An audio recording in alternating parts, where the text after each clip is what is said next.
Krajskú metropolu zahusťuje hlavne tranzitná doprava zo severu, západu i východu. Doprava tu pravidelne kolabuje v pondelky a v špičkách, preto cesta z najväčšieho sídliska do mesta trvá aj viac ako hodinu. Aby tu kamióny nepremávali.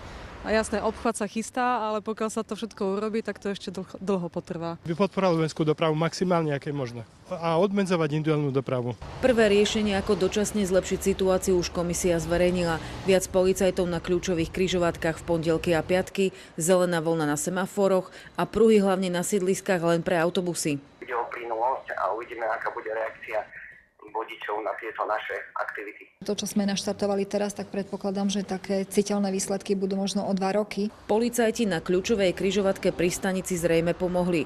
Meškanie MHD spojov bolo v pondelok podstatne menšie.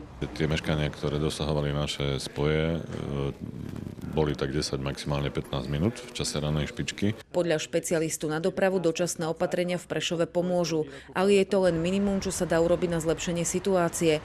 Prešov musí mať podľa odborníka vybudovaný obchvat. Diaľničný obchvat jednoznačne by sa mal začať stávať na jeseň tohto roku. Doba výstavby 3-4 roky, musí sa dobudovať mimourovňová križovatka na R4 jednoznačne. Na dokončenie čaká aj kľúčová výpadovka z Prešova do Košic, ktorá je najviac vyťažená.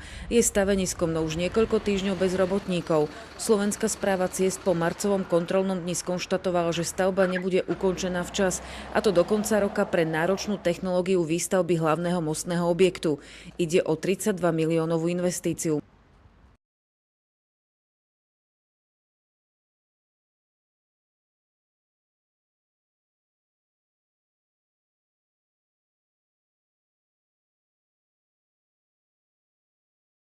Slovenská správa ciest by však v tomto roku mala začať v Prešove aj s výstavbou 2 križovatiek práve v smeroch, kade sa do Prešova valí najviac aut, a to v smere od Sabinova a Vranova.